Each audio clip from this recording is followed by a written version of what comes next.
is arguing against God as to why he should select somebody else to Deuteronomy.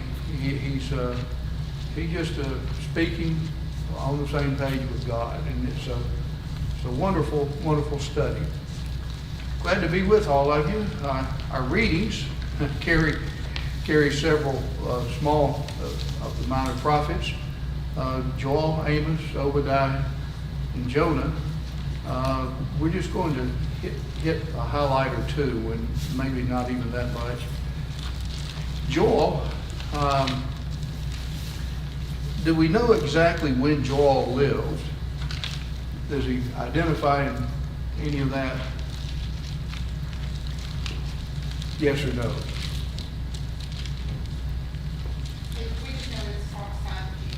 Yes. There's just no way of knowing when he lived. There are some who we know he's prophesying to Judah. Some think possibly during the days of Jehoiada, sometime later, maybe 825 BC. But really, the problem is that the sins of Judah are such that God was sending what to chastise him? Locusts. So he's considered the locust prophet of the Old Testament. But insofar as the New Testament, he's picturing what? Joel 2. The day of Pentecost. That's right. So he's known as the Pentecost prophet from that point of view. There's an interesting statement that he makes down in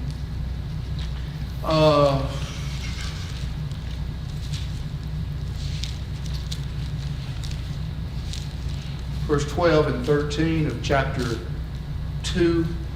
Yet even now, saith the Lord, turn ye unto me with your heart, and with fasting and weeping and mourning, and rend your heart, not your garments. Turn unto Jehovah your God, for he is gracious.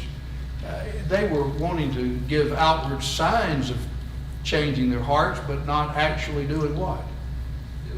Changing their hearts and doing what's right. And so the punishment of locusts would be bad, but it wouldn't be anything as bad as the judgment of the Lord. And he pictures that a little later. All right, Amos, we do have a time element mentioned in him, and concerning Amos. He prophesied during the days of what king? 1 verse 1. Uzziah. And during that time, it would have been probably around 755, contemporary with Hosea and Isaiah. And Amos pictures what? The sins of, obviously, again, what nations? Judah, Israel, but he also mentions some others. And God's time would be such that, the judgment would be such that he would not leave other nations alone. In verse 11 of chapter 8, we've used this passage quite a few times. He prophesies that there would come a time when he would send a famine. God would send a famine in the land, but it would not be of bread or water, but a famine of hearing the word of the Lord, which is a prediction of what we call the periods of silence, the period of silence, yes, or some say the intertestamental time, from Malachi to Matthew. And so God would just stop, and then he would pick it up with Zacharias and John the Baptist and so on. The next book, Obadiah, one chapter, it pictures one of the nations that had been a thorn in Israel's side. They're going to be judged. Who is it? Edom. That's right. But it's interesting that in a lot of these prophets, you'll have the judgment will come on whether it be Israel or Judah or even other nations. But there is hope. In Obadiah, I started saying in Edom, in Obadiah 17, but in Mount Zion there shall be those that escape, and it shall be holy. The house of Jacob shall possess their possessions. He's talking about how all of these people from Edom can be enveloped in the what? In the New Testament, into the church, into the kingdom. So there's time for that to happen. And then the book of Jonah. Jonah is mentioned actually in 2 Kings 14 during the days of Jeroboam II, which puts him somewhere between 793 and 753. And in essence, God was interested in what nation that he wanted Jonah to go preach to? Nineveh, which was the capital of Assyria, right? So, so in chapter 1, did Jonah want to do that? No.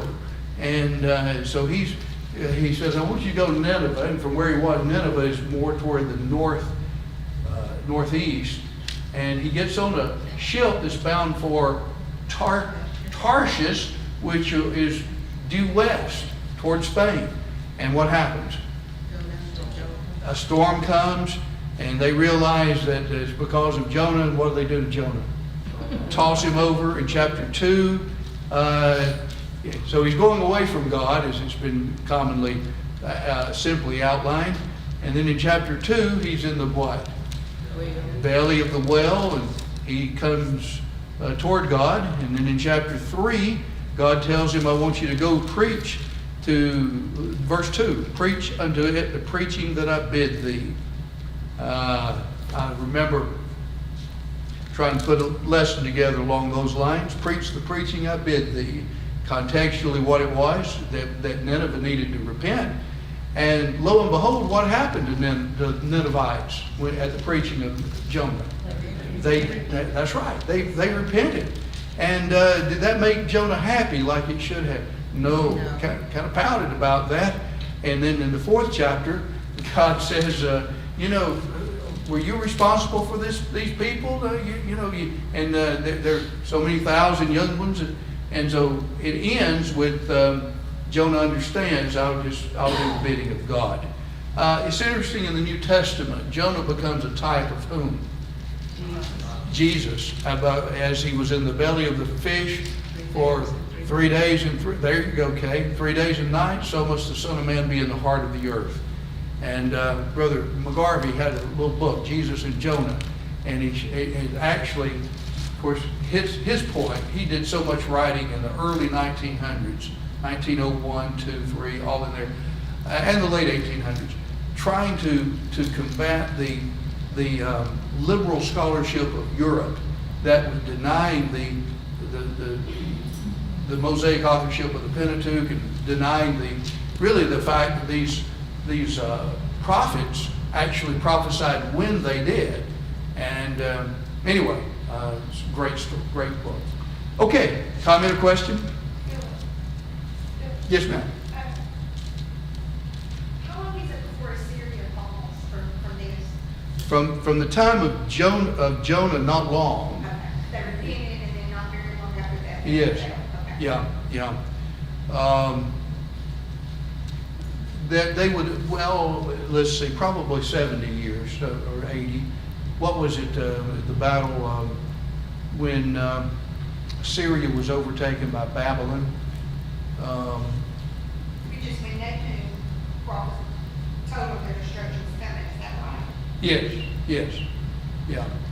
So Didn't Pharaoh go up to help Syria? Yeah, Pharaoh Necho. Carchemish.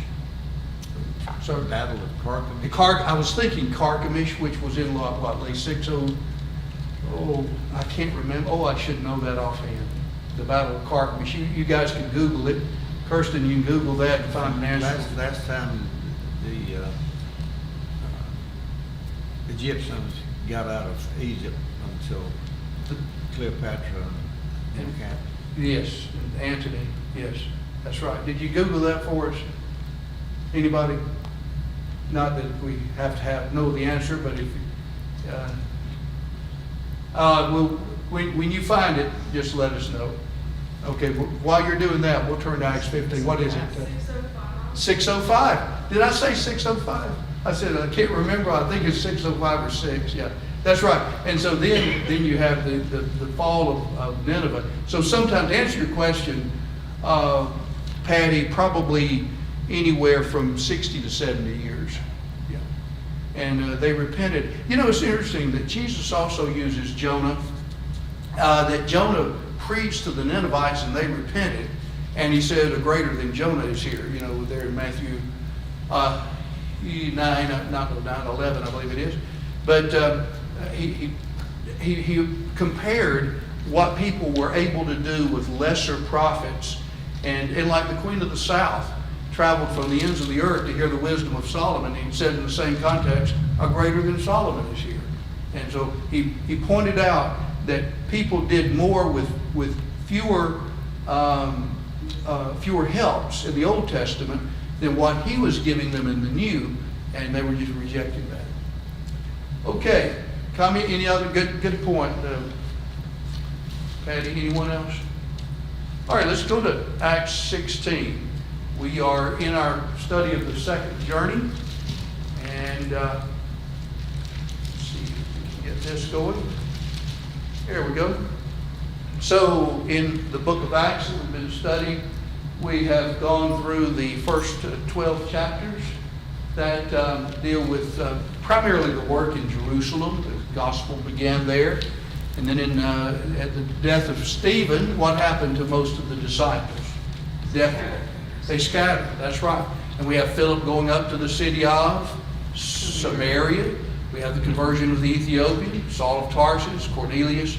And then the kind of nail on the coffin, last nail on the coffin was in 12, James, the brother of John, is what? He's killed. And then they imprison Peter. And then Herod Agrippa I dies, and so there's a need just to get out of there. And so everything is poised. Paul and Barnabas are in Antioch, and so Barnabas had gone to Tarsus to seek Saul and brought him back to Antioch, and they taught much people. You might remember 11:25 and 6. So that's what's been going on. And so in 13, we have 13 and 14, the first journey, 15, the conference in Jerusalem, then 1536 through 1822, we have Paul's second journey. And Paul wanted to revisit these places that they had been on the first journey. And let's see, Barnabas was with him, and just tell me what happened. Why did they not go together again? John Mark. Barnabas wanted to take John Mark. Paul thought it not wise, so Paul took Silas, who was a prophet, had been down in Jerusalem, a Jew, and Barnabas took John Mark. They sailed to Cyprus, and Paul and Silas go through this area of Syria and then Cilicia. We showed the pictures up through the Taurus mountain chain, through the Cilician gates. Then they pick up Timothy in Lystra, and then we come on over and pick up Luke in Troas, and we notice the change of the pronouns. And then we have gone through a straight course through Samothracia. Lee and I were talking about this afternoon. Lee made the point that at Samothrace, mention what you were telling me, Lee, about the... making a comment about the fact that the statue, the winged victory... The statue of the winged victory. Nike and Swish, you know. That was found on the island of Samothrace. Yes. It's in the Louvre in Paris now. It's in the Louvre, yeah. And so it's the Nike Swish without the head. Yeah, without the head. Yeah. Right, that was in Samothrace. And so he comes to Philippi, and then we have Paul, Silas, Timothy, and Luke. And then we have the conversions of Lydia, her house, and then the jailer in his house. Two household conversions. So that's where we are in our study. We read, let me find, if I can find it in my own booklet here. We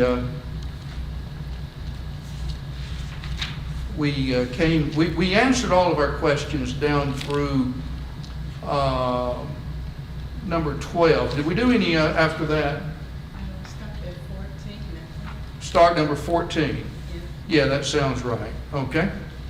And verses, if we look at 16:11 through 15, they come to Europe.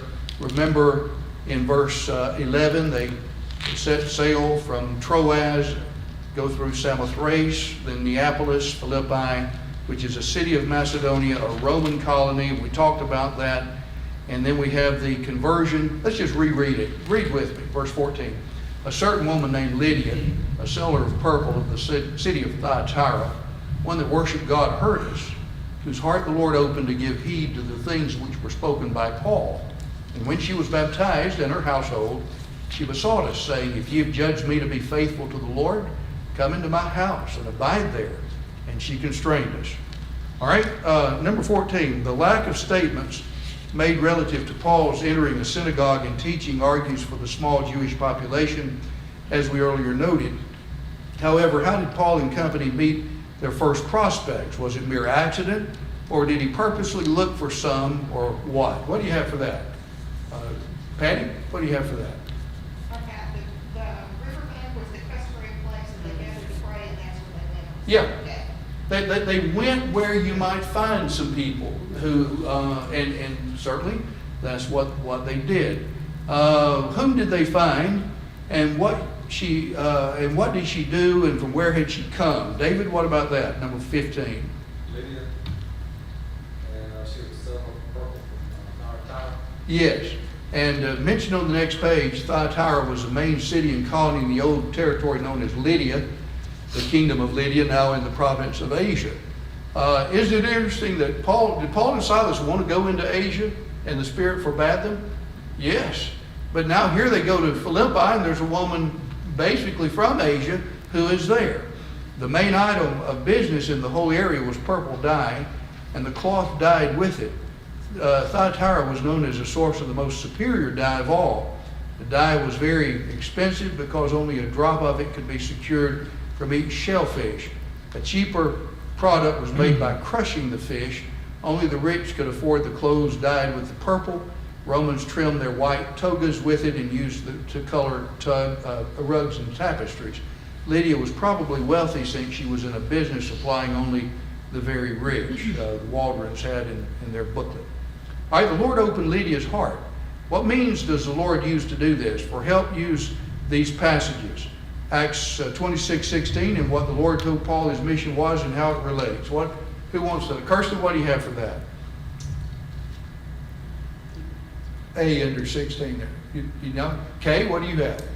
I said he used Paul, and for the reason Paul was ordained and converted. That's the answer I have. Okay. All right, let's just turn to the passage. Acts 26:16 through 18. And Kay, why don't you read that for us? Paul is giving a recount of his own conversion before King Agrippa, Herod Agrippa II. And he talks about his conversion and what the Lord had told him on the road to Damascus. 26:16 through 18. Very enlightening here. Okay? But rise and stand on your feet, for I have appeared to you for this purpose, to make you a minister and a witness both of the things which you have seen and of the things which I will yet reveal to you.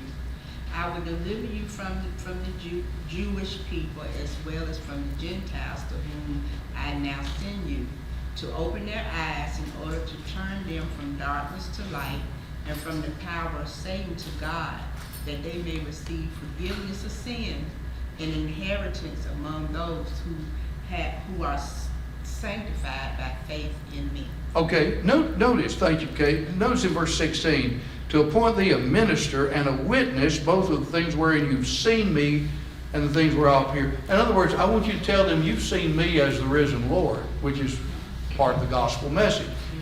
Delivering them from the people and from the Gentiles unto whom I send you.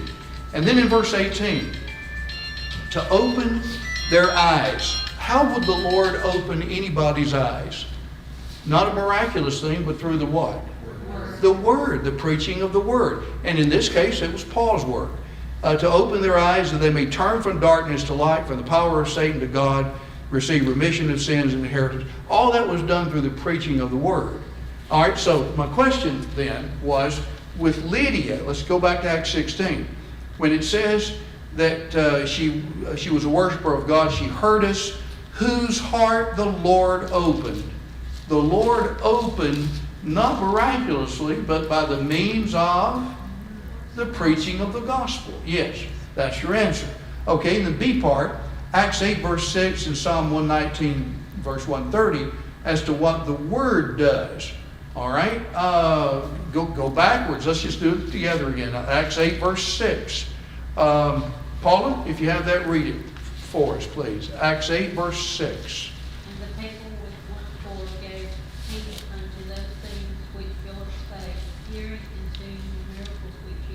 All right, so that when they listened or gave heed, they turned when they saw the signs that were done. They listened. They saw the evidence that this fellow's preaching the truth, obviously, because nobody would be able to do those miracles except God would be with him. So they turned as a result of that. But then in Psalm 119, verse 130, that's a very, pardon the pun, it's an illuminating psalm. It tells us what? The opening of thy word gives light. It gives understanding to the simple. Now, I've got a chart on this.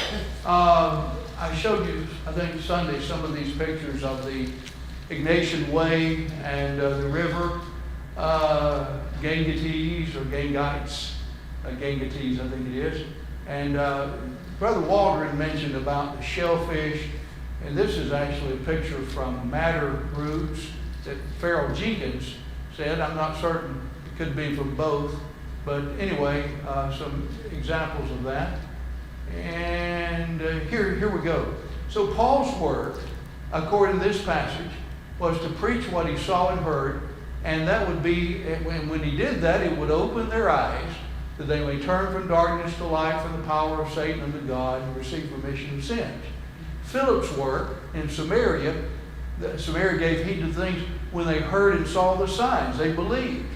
And in Psalm 119:30, the opening of thy words gives light.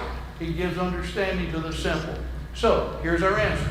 The Lord opened Lydia's heart to heed what Paul spoke when she heard what he preached. Just like up here. When she heard what he preached, just like Samaria, they could believe. Her eyes were opened to the light, and she gained understanding from their opening or preaching the word. And the same is true today when we hear and heed the gospel. So the reason I really emphasize that is there's some people who don't believe that. They think the Lord opens your heart in kind of a zap. He zaps you, and you know, all of a sudden you have this better felt than told experience, and you're saved at that point. The opening of thy word gives light.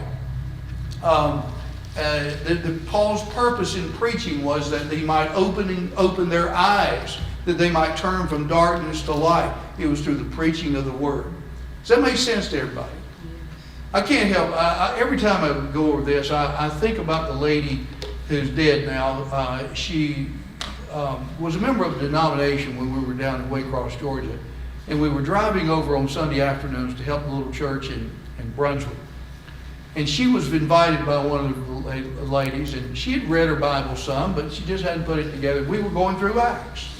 And we hit on some of these. And it was almost like, you know, she was right with me. She was nodding, and there was a faint smile on her. It's like, I got it.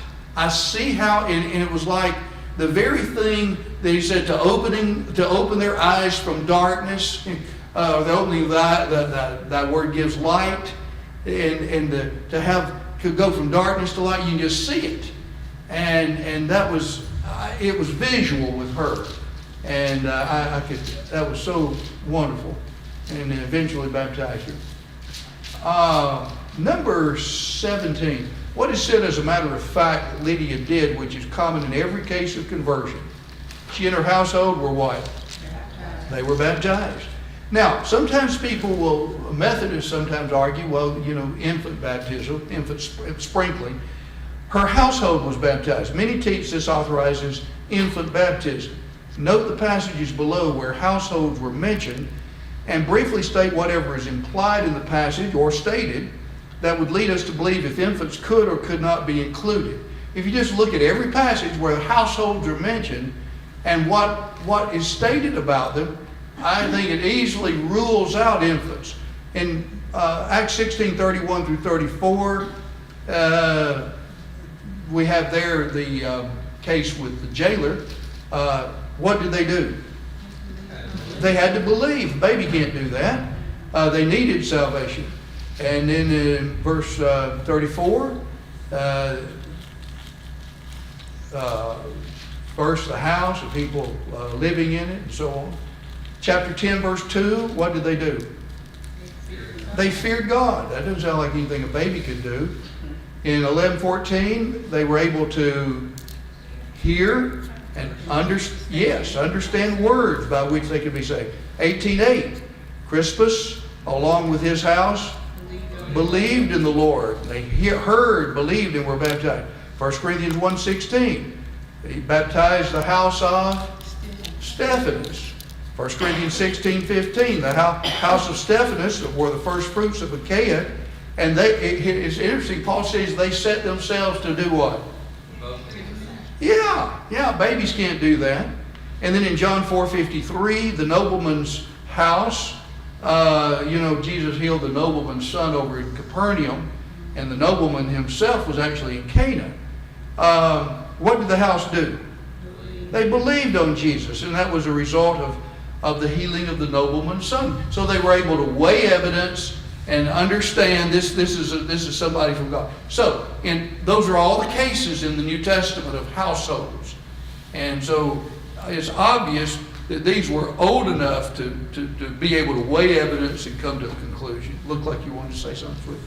Okay. Brother Joe, anything? Did this also stem about infants being baptized? Would this also stem off of Catholic beliefs too? Because yes. I know they believe in, pouring water over the baby head. Yes.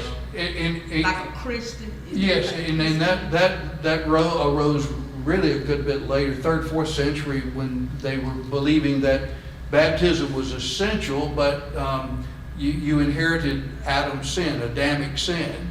And so since you inherit that, then baptism is effectual for salvation. But at the same time, they came up with what they called clinic baptism, where here's somebody who's just too sick that they thought to be baptized. Then they started pouring water, called effusion, or sprinkling water. And that met with all of those historical events met with a whole lot of opposition. But in time, it took on, and then it was transferred to infant baptism later. But it's not really infant immersion, it's just sprinkling the little water. Yeah. And then they'll have usually a confirmation when they're 12 or 13. None of that in the Bible. Yeah, baby. Okay. All right, number 19. From the accounts of the Great Commission, Matthew, Mark, and Luke, as well as accounts of it being carried out by the apostles, who are candidates of baptism? Well, what's that? I said those that believe. Yeah, believe. And first they've got to do what in order to believe? They've got to hear it, then believe, and then they've got to repent. Actually, here's my sins, here's what the gospel teaches, so I'm turning. And then, what's the last thing? To be baptized. All right, upon what basis did Lydia place her hospitality? If they had counted her faithful, yeah, you can't turn that down. You've got to come. Based on this verse, as well as the last in chapter 40, what outstanding characteristic would describe that godly woman? Starts with an H. Hospitable. Yeah, her hospitality was obvious. It's interesting to think, and some made this point, that when Paul wrote the Philippian letter, in the 4th chapter, the first couple of verses, he said, I exhort Euodia and I exhort Syntyche to be of the same mind. That here are two women who maybe had cross purposes or something in the church at Philippi. And Paul says, get together, be of the same mind. That likely, or I will say there's a possibility, that they would have been from whose house? Possibly. Possibly Lydia's. Yeah, they could have been from Lydia's house. And there were women with her there. Okay.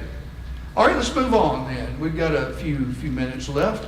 In verses 16 through 34, which is almost the balance of the chapter, not quite, we have the imprisonment of Paul and Silas, and then the conversion of the jailer. Let's read 16 through 18 here. Angela, if you would. 16 through 18 of chapter 16.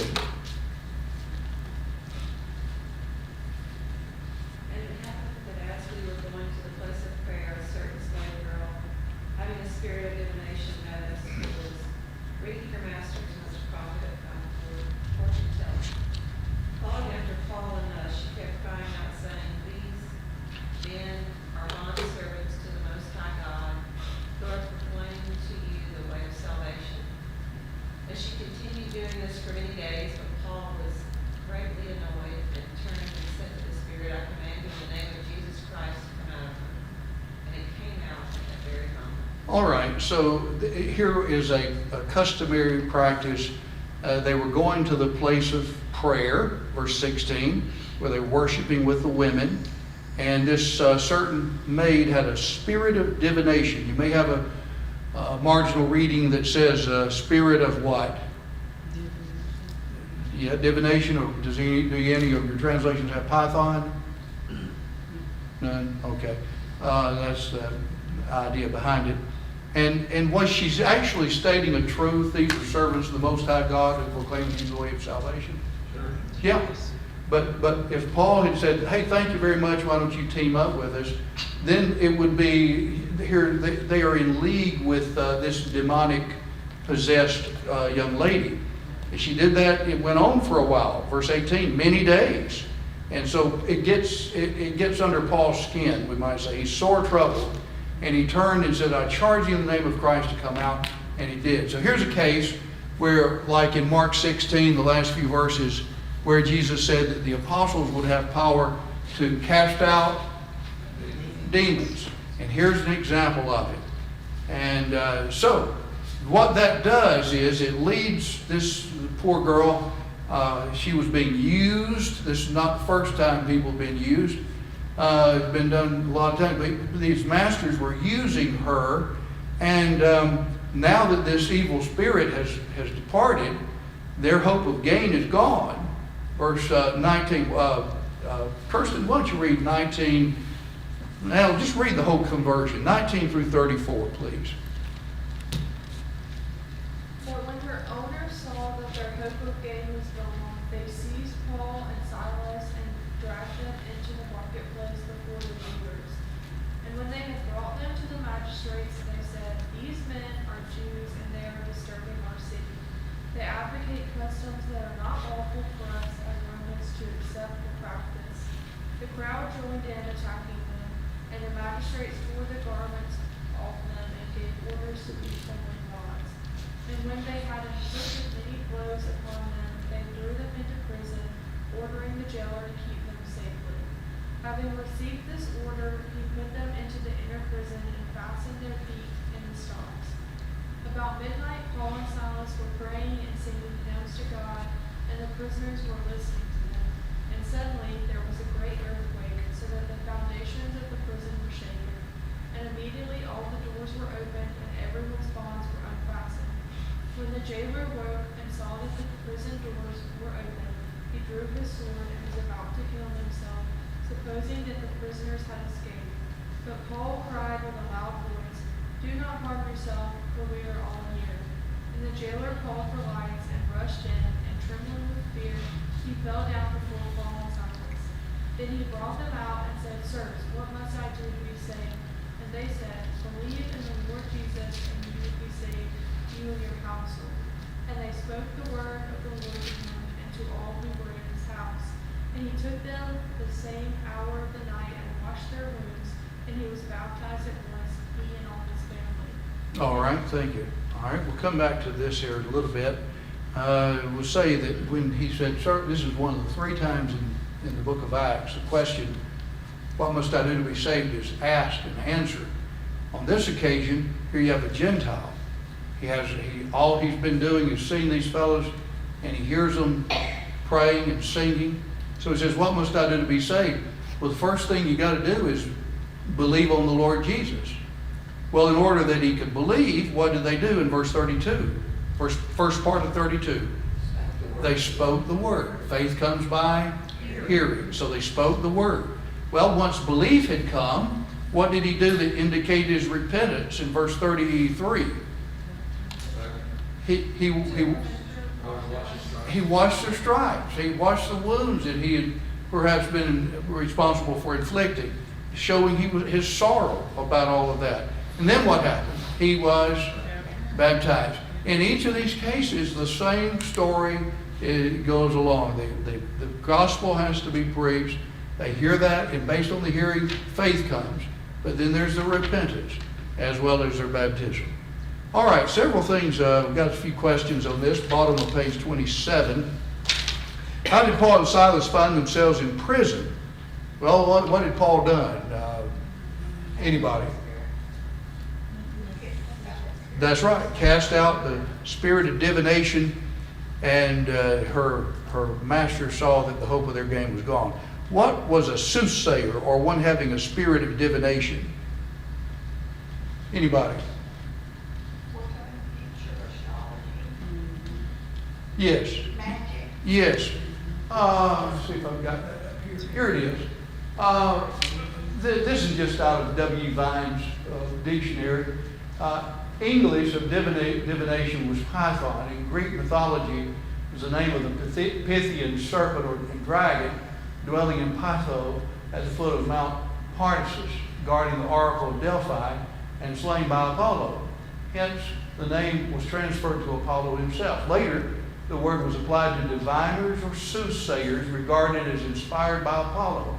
Since demons are the agents inspiring idolatry, said Paul, 1 Corinthians 10:20, the young woman in Acts 16:16 was possessed by a demon instigating the cult of Apollo, and thus had a spirit of divination. That was about the best simple explanation I could see that I found I liked. Anyway, so Paul cast it out, and then from there they didn't like it, and so they came as a result. We won't go there yet. They came and took Paul, and notice in verse 19, they dragged them into the marketplace.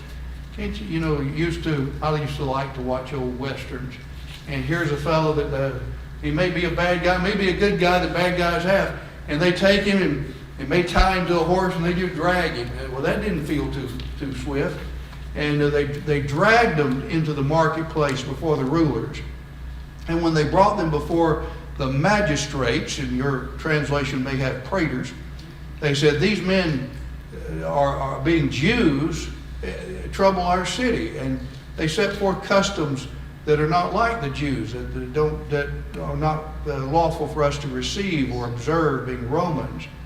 So from the marketplace and the rulers and the magistrates, the crowd rose up against them. And what did the magistrates do? Verse 22. Yeah, just ripped their clothes and commanded them to be beat with rods. And when they had laid many stripes on them, many wounds. I think it's interesting. Now, Paul has already gone through a stoning at Lystra. True or false? True. Well, you can just imagine if somebody was helping Paul with his toga and they saw his back, how do you think his back looked? Pretty bad. Bruised from stoning, possibly scars. I can see some, I can picture in my mind's eye, maybe some around his neck, maybe some on his face, maybe still some bruises. And then here they strip them down, and the lictors would apply the rods to them, and welts would develop on their back. And then to add insult to injury, they put them in with their feet fastened in what? Stocks. When I was a little younger, I'd act this out. I'm not going to do it. But if you can imagine, the stockade, the stocks would be, let that represent the ground.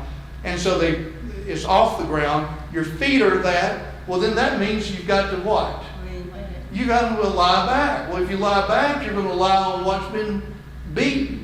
And then if you raise up, well, then you're in a sit-up position, stomach crunch position. You can't just keep doing that all the time. So it's an extremely uncomfortable position. As a result of that, Paul and Silas are saying, I don't know why. All we're trying to do is help these folks. Is that what happened? What were they doing? Praying and singing. And one of the results was that the other prisoners, what?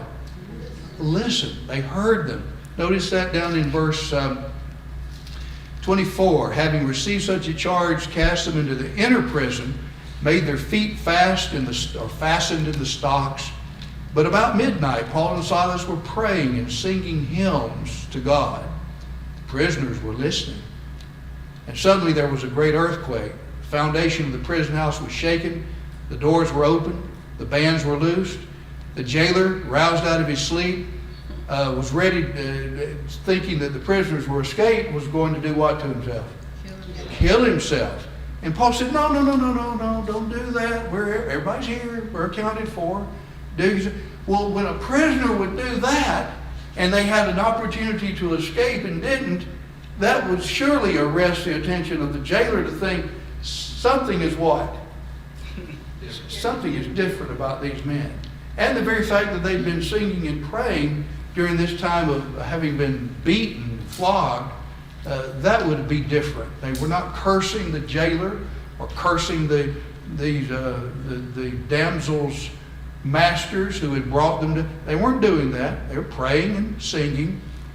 And so that led to the jailer springing in and saying, well, sirs, what must I do to be saved? And that led to the response. You think Paul and Silas were carrying out Jesus' words in Matthew 5, where he says, you've heard it said, thou shalt love thy neighbor and hate thine enemy, but I say, love even your enemies. Do good to them that persecute you, that you may be sons of your Father who is in heaven. He makes the rain to fall on the just and the unjust. The sun shines on. In other words, God is always good. Vengeance belongs unto me, Paul quoted in the Old Testament, Romans 12. And so we just have to, and it's a learned thing. It doesn't come. The natural thing is to do what? Fight back. And the thing that has to be learned is to be more like Jesus, as Paul and Silas indicate. Similarly, Stephen, Lord, lay not this sin to their charge. Yeah. All right, let's see. Time's about shot. Let's answer one or two more. We answered 23. Number 24. Why did Paul cast his spirit out of her? After all, wasn't she telling the truth about Paul and Silas being servants of the Most High God? Well, he didn't want what? That's right. He did not want an alliance or association with demons. And I did some on the spirit of divination in that note. Number 25, next page. Why did the girls' masters bring Paul and Silas before the magistrates? Well, Losing income. that's right, losing income, and might be a good place to stop. When the gospel is planted in the hearts of people, it changes the economy. Why do you think abortion is? It doesn't take an Einstein to know that's killing a baby, but it's a big what? Thinking with the same place here. It's a money-making process. A lot of money, millions of dollars involved in this. You take any sin that is almost, what's the word for it? Legalized. Any sin that's almost legalized, there's money in it. And that's why if people like you and I speak out against it, we need to be silenced, because that's money making that some people won't have. They say follow the money trail. Follow the money trail. That's exactly right, David. That's exactly right. Let's stop there. Lord willing, we'll pick up with the rest of the conversion and then try to finish out the chapter. What happens? Paul wants everybody to know he's not guilty of what these people have criticized him of. And so they had beaten Paul and Silas openly, and who were men who were Romans, and they were uncondemned. And so he wants them to make that right. All right.